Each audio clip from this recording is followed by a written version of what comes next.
जनकपुर में बात बीच में निरंतर अपन पत्रिका बाजार में बताओ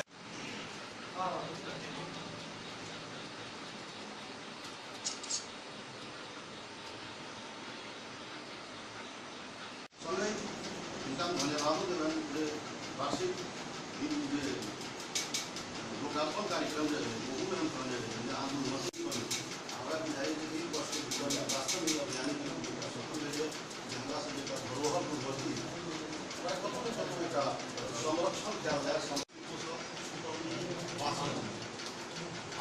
सब जनकपुर के अवगाह